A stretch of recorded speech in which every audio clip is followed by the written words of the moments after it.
Next, we have Rob Stratton. He's the membership chair for the Libertarian Party of Whatcom County and a huge advocate for open carry and the Second Amendment.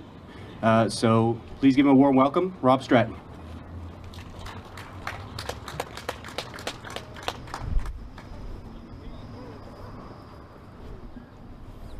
The Constitution gives us no rights. It is not a permission slip granting us as Americans with privileges, making us more special than anybody else on this planet. I have no constitutional rights. Neither does anyone else. It is simply a document that spells out the duties and the authority of a government, the shalls and shall nots. This document is based on common law and a common law theories of natural rights. The basics of common law is mens rea. For something to be a crime, you have to have intended to commit that crime. Actus reus. You had to act upon that intention. Also, there has to be a victim. Otherwise, there is no crime. Ignorance is an excuse in common law, unless that law is mal in se, so bad in itself that we can't excuse ourselves in saying we didn't know it was illegal. Things like theft, rape, murder. Also in common law, there's not supposed to be retroactive punishment. You cannot be punished for something illegal today that wasn't illegal last week. How can you have a just or stable society if this is the case? We also don't have the right to incriminate ourselves, or we do have the right under common law to incriminate ourselves. We see that being erased now. This was done in England to combat torture and also false confessions, to make sure that truth was heard in the courtroom. You weren't offered special deals or pleas. Along with this, we have the right of a jury trial. I admit this worked better a couple hundred years ago, the colonial times and in feudalistic England, when the people didn't trust the government, that they just had your best interests at heart. Also, along with this is the right of being judged by your peers. As juries, you have the right to judge not just the person and the crime he committed, but also the law itself, and if the punishment fits the crime, or whether due process was served. Was he brought justly before the court? And along with this is the theories of natural law, and in itself it says that every person has property within his own person. A great expression of this natural law is our Declaration of Independence, where it talks about self-evident truths, like the right to be governed by consent, the right to pursue life, liberty, and happiness, that all men were created equal.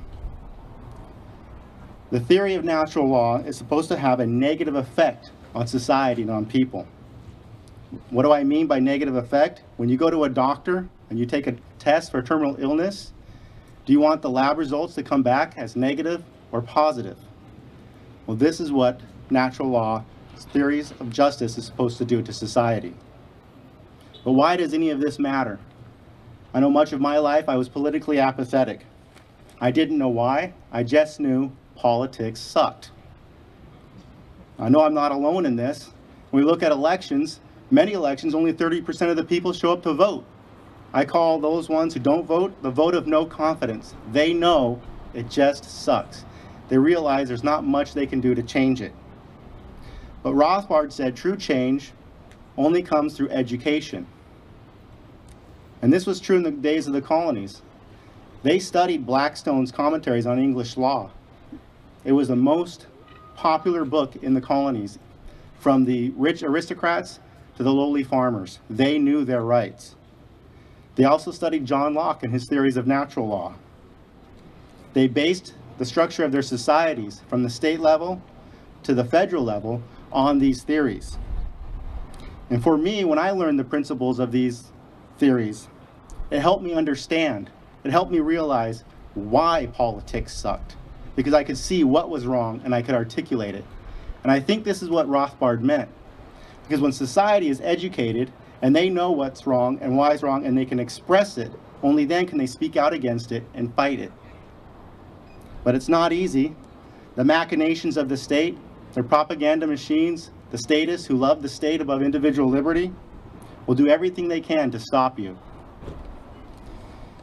It may be at times that we're discouraged. We feel there's no hope. Nothing will change. People will just continue in this path. At times I feel that way. A few years ago I was feeling that way. My cousin related a story to me. He said when he was down at Fort Lewis in boot camp, they did a drill called move out and draw fire. Thought nothing of it. It was perfectly safe in boot camp. But then he was deployed to Iraq, and they came under fire. And his commanding officer told him, "I want you to move out and draw fire." His first reaction was, "What? We really going to do that? Those people are trying to kill us." But he did it because he knew the safety of his fellow soldiers depended upon it. He knew that if he didn't do it, somebody else would be sent, and if they died, he couldn't live with that blood guilt. So it became a mantra for me, a source of motivation, because I realized my small trials and tribulations that I'm facing here is nothing like being shot at or being in battle. And then I realized that history is full of people who moved out and draw fire. One of my favorites is Rosa Parks. She didn't plan on doing what she did. She knew instinctively that her fundamental rights, her common law rights, were being thrashed. They were being violated. She didn't wait for politically connected judges or politicians to change her situation. She stood up and she did something. And in doing so, she facilitated a large change for society. She helped thousands, if not millions of people in this country. And I'm sure that there was others who suffered under the same injustice that she did, that wanted to do what she did, but they didn't because they were afraid of the repercussions. They just wanted to go about their daily lives. They didn't want to be thrown in jail. But let's not be misled. The courts, the government, none of them, politicians, they would have not struck down these laws unless somebody stood up and did something. And the people found out that they weren't alone. That all across America, everyone from all different types of backgrounds supported her. So these politicians and the government who said they passed these laws, they deserve no credit. They would have been content in continuing the injustice. The natural tendency of government is to grow to tyranny. We can see this from the federal government right down to our local governments. We see that jurors are constantly dismissed for knowing about their right to nullify laws. Our right to bear arms is under constant attack. Freedom of speech is under assault, along with how we earn a living, our labor. We have gangs of unconstitutional proactive police that have created, from the federal level down to the local level, the standing army that the founding fathers warned us would be the greatest threat to our liberty. We have positive law that has replaced natural law and common law. We see that the state likes to enforce malum prohibitum laws, or laws that are bad just because someone voted it in or because they said so. We can only change these things by our outrage, by our questioning so-called authority, by our educating ourselves and others on the proper place of government. We are the masters, not them.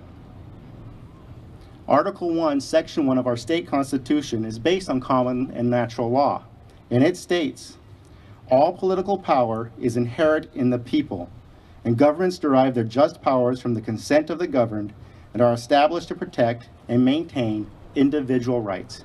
You can't get much clearer than that. So we must view it as an us versus them. We can't fall for the lies of these politicians that we can trust the government because we are the government. Because I'm sure I'm not alone in saying I am not killing innocent children with drones overseas. I'm not listening in on your phone calls and reading your emails. I'm not stealing your money to give it to other people for causes you personally might find repugnant. I'm not throwing people in jail and ruining their lives for personal vices.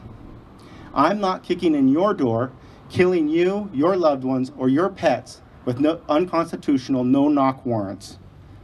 I'm not destroying liberty in a misguided allegiance to the state. for an illusion of safety. I'm not destroying liberty by pitting people one against each other, making classes in society. You are this, you are that. No, we are all individuals. The law is supposed to be a shield against tyrannical government. Unjust laws are no laws at all. Unconstitutional laws are null and void. Like the law that treated Rosa Parks as if she was less human than the rest of her community. So at the beginning I mentioned that the Constitution grants us no rights. I still like the Constitution because it's supposed to be a restriction on government. The Bill of Rights is my favorite part of it. It was insisted upon by the anti-federalists who didn't trust the writers of the Constitution to remain within the enumerated powers of the Constitution. And notice how the politicians never talk about the 9th Amendment. This is the one that says our rights cannot be numbered. So we must ask ourselves, what are we going to do about it? What are we going to do to protect our rights?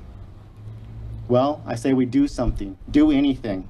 Pick a fight and fight for it. No matter how small or seemingly insignificant, it all adds up. Whether you can run for office or all you can do is put a bumper sticker on the back of your car.